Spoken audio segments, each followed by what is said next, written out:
Minnesota's hospitality industry says it saw a summer slump in tourism.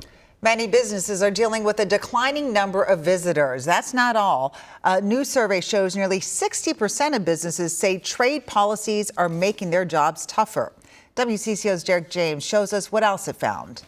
For many hospitality and tourism businesses across Minnesota, the summer of 2025 was more bust than boom. A new survey from the Minneapolis Fed and Hospitality Minnesota found declines in visitors, revenue, and profits across much of the industry. For those businesses along the border that really rely on that, car travel or easy travel, we're seeing declines in up to 40%. One major issue?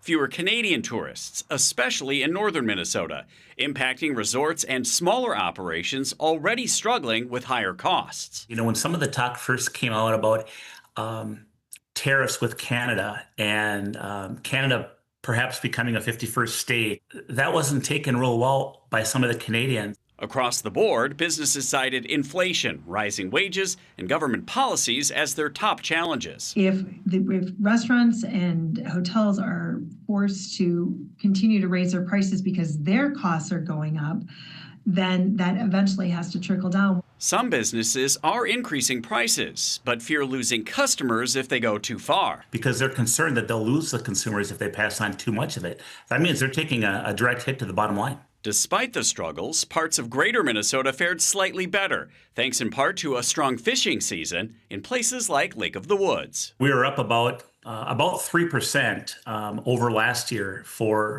tourism, and I think that's pretty good. And the outlook into winter remains cautious. Derek James, WCCO News.